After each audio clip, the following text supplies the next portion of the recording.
qu'au commencement, Dieu avait créé d'abord la lumière. Alléluia.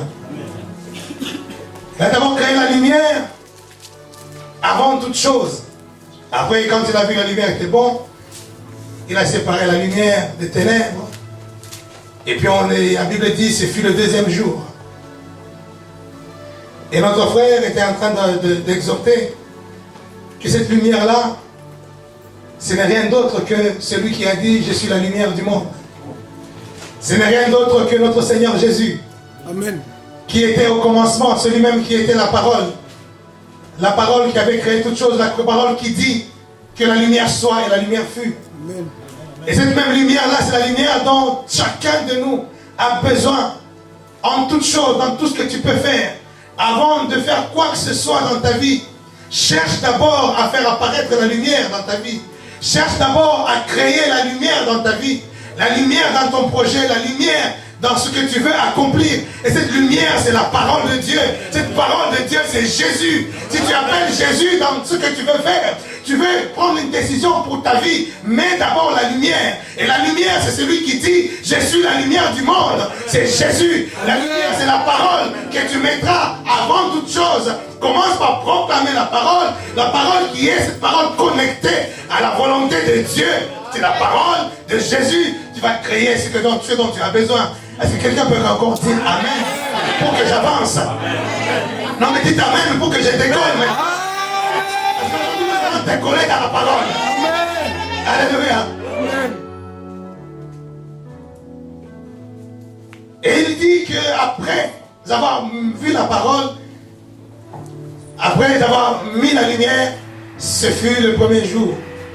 Et il enseignait tout simplement que ce n'est pas le lundi, le mardi, le mercredi. Parce que beaucoup pensent que Dieu avait créé le monde en 7 jours. Un lundi, un mardi, un mercredi. N'est-ce pas, ma fille Sylvie? Alléluia. Amen. Non, simplement, quand la Bible dit, quand le Seigneur dit, révèle que non, le premier jour, ce n'est pas le premier jour du calendrier, un jour, un lundi, un mardi, un mercredi. C'est simplement parce que, qu'avant toute chose, au commencement, comme il dit, la terre était informe et vide, il y avait le chaos sur la surface de la terre, il y avait le néant, il y avait le noir, il y avait comme une nuit sur la surface de la terre, une nuit qui dura je ne sais combien de temps, des myriades d'années peut-être. La Bible ne le précise pas. Mais si les scientifiques peuvent le trouver, gloire à Dieu. Mais ça a duré tellement longtemps, cette nuit-là. Mais c'est après seulement que Dieu a fait apparaître le soleil. Et ce soleil-là a signé tout simplement la fin de la nuit. Et ce fut le premier jour. Et on a vu apparaître la lumière. Amen. Alléluia. Amen. J'aime bien une chose qu'il a dit. Il dit quand tu ignores quelque chose, tu ignorais un problème, et on vient t'informer, on vient t'apprendre, on vient te dire non, écoute, ça se passe pas comme ça, c'est comme ça, c'est comme ça. Ah oui, tu dis, en français ou en langage courant, on dit, ah, j'étais éclairé, il y a eu la lumière, ah, j'étais illuminé par cette parole-là, par cette connaissance, parce que j'étais dans l'ignorance.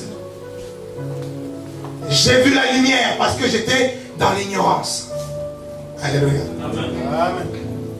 La nuit, dans ce que quand Dieu dit au premier jour, au deuxième jour, il fait allusion tout simplement à l'ignorance qui était là, cette ignorance qui devait voir la lumière s'apparaître, et la lumière donne un nouveau jour. Et à chaque fois que tu étais ignorant dans quelque chose, tu étais ignorant que Dieu existait, tu vivais, mais tu ne savais pas que Jésus était Dieu, tu ne savais pas que Jésus sauve, tu ne savais pas que Jésus guérit, tu ne savais pas que Jésus est la lumière du monde. Bien-aimé Seigneur, tu étais encore dans une nuit. Et le jour où tu as appris que Jésus était la lumière du monde, un jour a commencé pour toi. Alléluia. Amen. Alors que tu as peut-être 40 ans, 50 ans, 30 ans, mais un jour a commencé pour toi. Amen. Parce que tu es sorti de l'ignorance. Sortir de l'ignorance, c'est une lumière. Et la lumière, c'est une nouvelle chose qui commence dans ta vie. Une nouvelle journée. À chaque fois, Dieu créa. Et quand on voit dans la création, en hébreu, le mot qui est employé par Moïse pour signifier la création de Genèse, avant l'homme, et le mot qu'il a employé pour dire que Dieu créa l'homme, qui a été conjugué, qui a été traduit en français par créer, c'est le même mot qui a été traduit par créer, en hébreu, ça représente deux mots différents. Il y en a un qui s'appelle Yassa. C'est qui a dit? Et l'autre qui s'appelle? Alléluia. Il a une bonne mémoire, mon fils. Parce que c'est choses que j'aime bien enseigner. L'autre mot aussi, j'ai oublié. Bara. Amen. Amen. Il y a Yassa et Bara. Et quand il est en train de dire Dieu créa, il a commencé par la terre, il a créé la lumière, il a créé jusqu'à l'homme. En fait, en hébreu, ce mot, se créer là, ça veut dire créer sur base de quelque chose qui existait déjà. Alléluia. Amen. De la créer sur base de quelque chose qui existait déjà. Quelque chose qui existait, mais on ignorait que ça existait. Et à chaque fois qu'il faisait remettre ça dans la lumière, ça devenait un jour nouveau. Amen. Alléluia. Amen. Ainsi, le premier jour, ce n'est pas le premier jour, le lundi, c'est le premier jour où il a fait connaître, il a fait sortir le monde de l'ignorance que la lumière était déjà là. Parce que la lumière était déjà au commencement de toutes choses. Et la lumière, c'était Jésus, la parole qui était déjà au commencement. Elle était déjà là. Mais le monde ignorait qu'elle était déjà là. Quand le monde a su que la lumière est là, et maintenant la lumière est là, toute chose peut être maintenant reconstituée. Parce que le monde où, dans Genèse 1, au verset 2, la terre était informe et vide. En hébreu, qui était un tohu bohu, qui veut dire la terre était un chaos, une anarchie. Or, la Bible dit que tout ce que Dieu fait est parfait. Donc, Dieu ne pouvait pas créer une anarchie, un tohu bohu. Il avait créé le monde parfait. Mais entre Genèse 1.1 et Genèse 1.2, il y a une grande différence. Il y a des années-lumière. Il y a des myriades et des myriades d'années entre ces deux versets-là.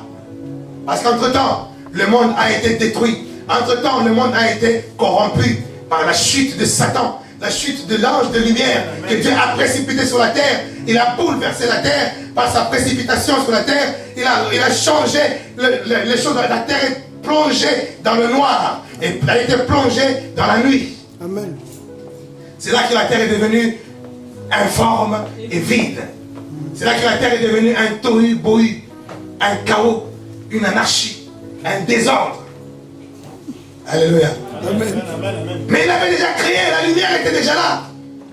Mais maintenant, après un certain temps, Dieu a voulu maintenant remettre la lumière à jour. C'est là que Dieu dit, il dit que la lumière soit et la lumière fut. Mais ce fut le premier jour. Alléluia. Amen. Il y a une différence entre le temps et les jours.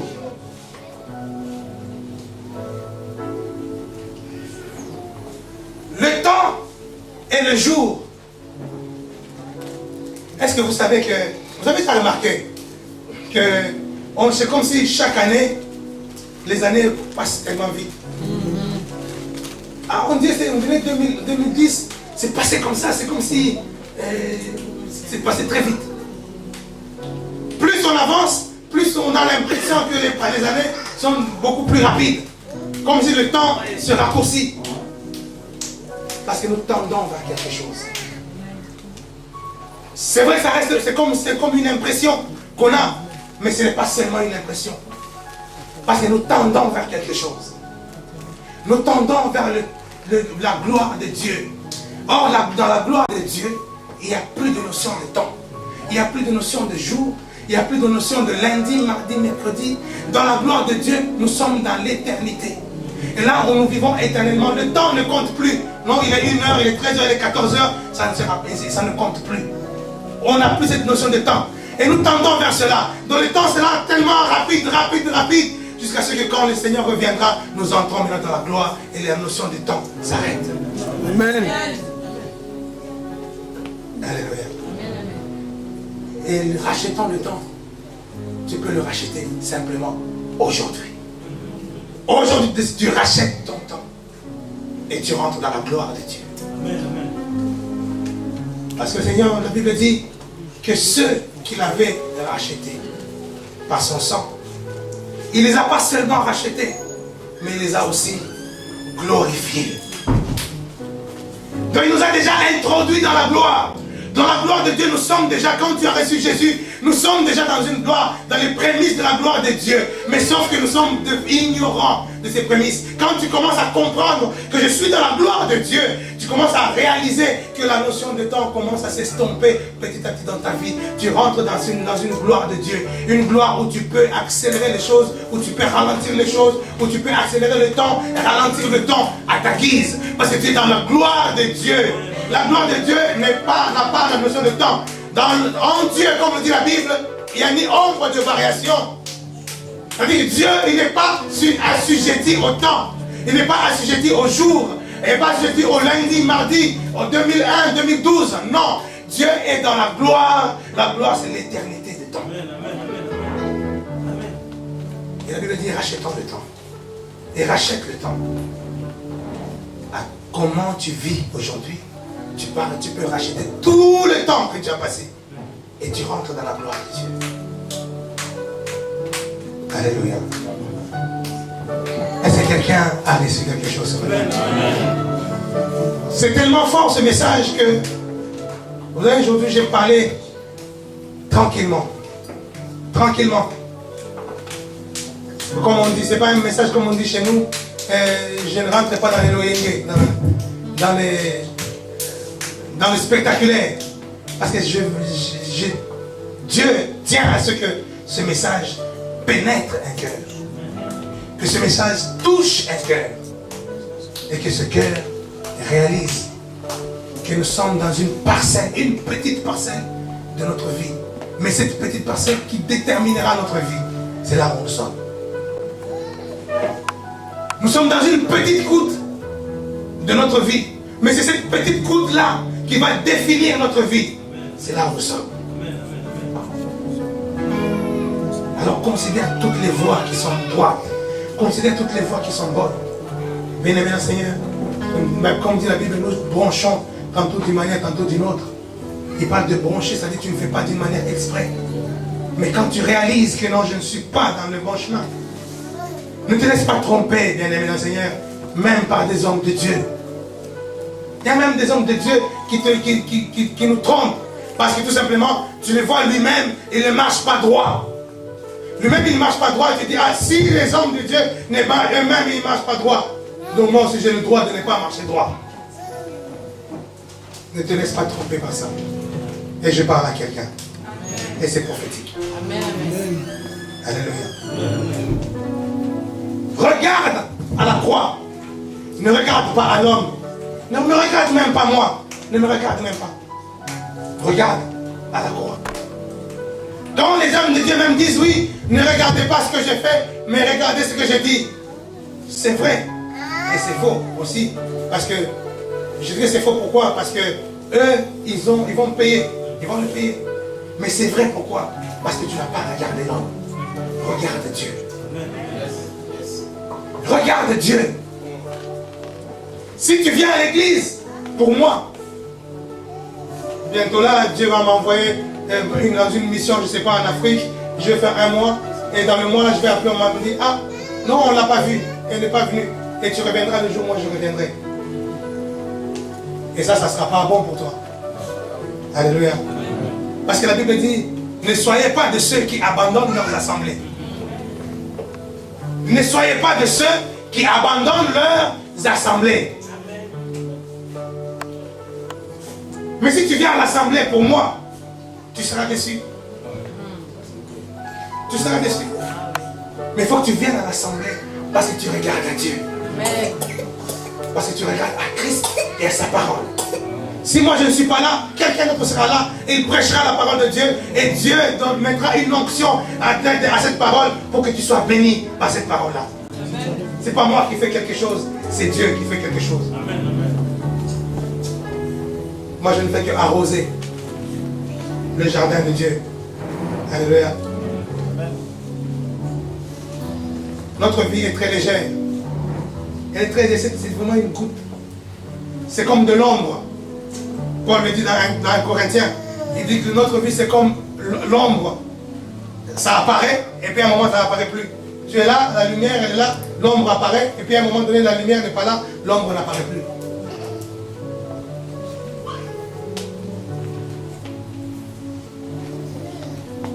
Alléluia. Amen. J'avais intitulé ce message, un sous-thème, prépare-toi à la rencontre de ton Dieu. Prépare-toi à la rencontre de ton Dieu.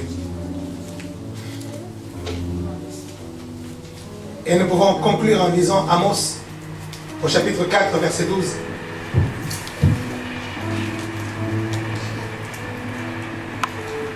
Amos, chapitre 4, verset 12.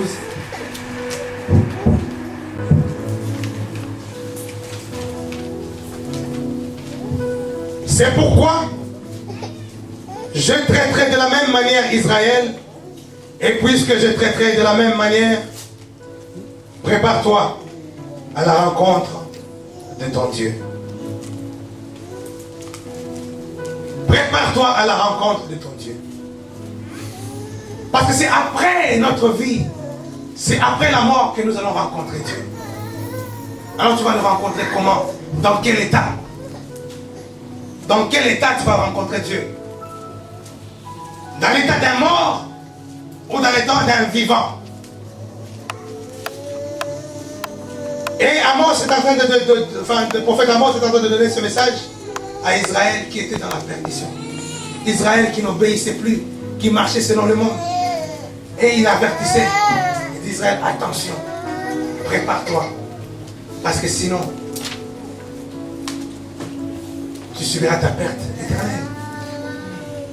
Et Amos est en train de dire que Israël, tu n'as pas remarqué que il y a eu pas mal de choses dans ta vie. Pas mal de choses que Dieu a fait dans ta vie pour t'interpeller, pour te faire comprendre qu'il faut que tu fasses attention. Tu n'as pas remarqué que les sauterelles sont passées, ils ont bouffé tout ce que tu avais amassé. Tu n'as pas remarqué que toi tu as planté et on est venu dérober. C'est des choses que Dieu a permis. Tu n'as pas remarqué que tu as fait beaucoup d'efforts, mais tu as récolté très peu. Tu n'as pas remarqué que... Et toutes ces choses, Dieu les permettait pour t'interpeller, pour que tu reviennes à lui. Pour que tu reviennes à lui. Tu te répandes de tous tes péchés, de toutes tes voies, de ton impiété, tu te repens, tu reviens à lui. Et c'est là que tu vas préparer maintenant ta rencontre avec lui. Alléluia. Et Amos est en train de nous parler encore aujourd'hui. Amos est en train de nous enseigner encore à l'église aujourd'hui. Reviens à Dieu. Ne te laisse pas tromper par les besoins charnels. Ne te laisse pas tromper par le diable qui souffle, par les désirs de la chair. Ne te laisse pas tromper par ces choses-là. Reviens à Dieu. Reviens à Dieu. Fais ce que Dieu dit.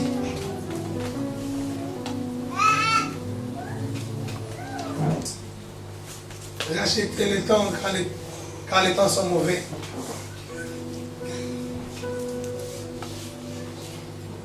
Il agira de même comme il agit au temps de Noé. Il agira de même comme il a agi au temps de Noé. Au temps de Noé, il a laissé le temps aux gens.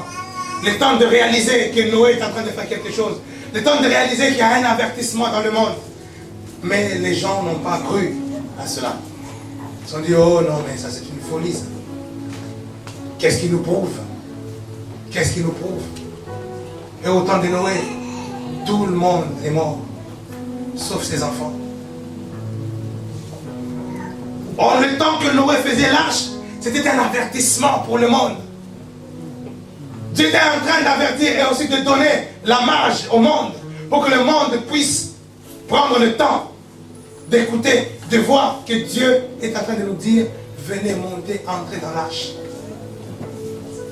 Dieu vous dit encore aujourd'hui, entre dans l'arche.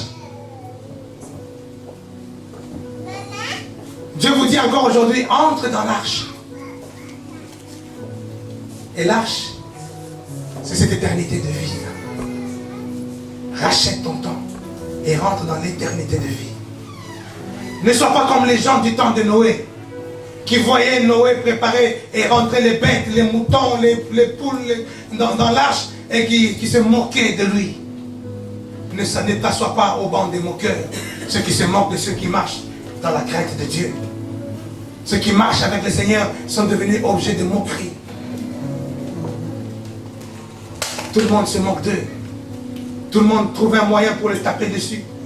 Et comme tu sais que lui, maintenant, il marche avec Dieu, même si je lui crache dessus, on lui a dit dans sa parole, dans la parole, que quand on te tape là, tu donnes l'autre joue.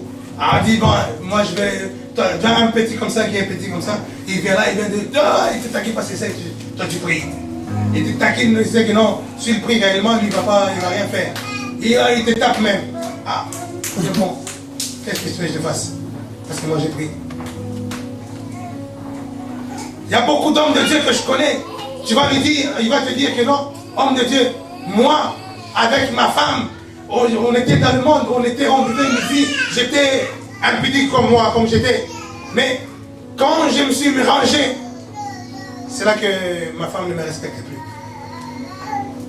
C'est là que ma femme ne me respecte plus, c'est là que ma femme, elle m'injurie, c'est là que ma femme, elle fait tout ce qu'elle veut, parce que je commence à, elle sait que j'ai pris. Et si moi j'ai réagi mal, toi aussi tu peux réagir comme ça. Parce que ça devient une arme. Une arme pour me faire chanter. Alléluia. Et tu vois un homme de Dieu qui est là. Il ne sait pas quoi faire. Il subit maintenant cette position. Et bien aimé dans le Seigneur, moi je te conseille de subir encore. Subis encore. Subis encore. Mais en subissant, tu prépares ta vie. Tu prépares ta vie éternelle. En subissant. Alléluia. Comme Paul dit, tu n'es pas seul. Il y a beaucoup de saints qui ont subi et qui ont hérité de la vie éternelle. Ne réagis pas, bien-aimé le Seigneur. Ne réagis pas selon la chair. Ne réagis pas selon la colère des hommes. Ne réagis pas selon la bêtise des hommes. Mais réagis selon le conseil de la parole de Dieu. Recherchez la paix avec tous. Recherchez la paix, nous dit le livre des Hébreux. Recherchez la paix avec tous. Et la sanctification. La sanctification, c'est ça la perfection. La sanctification, c'est ça marcher avec Dieu. La sanctification, c'est ça être parfait au Dieu de Dieu. La sanctification sans laquelle personne ne verra Dieu. Est-ce que quelqu'un peut dire Amen? Amen. La seule chose pour laquelle, si tu n'es pas dedans, tu ne verras pas Dieu. Donc si tu ne marches pas avec Dieu, tu ne verras pas Dieu. Si tu n'as pas la crainte de Dieu, tu ne te détournes pas du mal, tu ne verras pas Dieu. Quand le Seigneur disait que non, le royaume des cieux, la porte du royaume des cieux est étroite comme le trou d'une aiguille, un chameau ne peut pas rentrer dedans. Ça ne veut pas dire que Dieu a restreint cela parce que Dieu ne veut pas qu'il y ait beaucoup de monde. Non, parce que Dieu sait que cette porte-là, elle est contraignante. Mais c'est la porte, c'est la seule porte. Alléluia. Fais-toi une discipline, contrains-toi.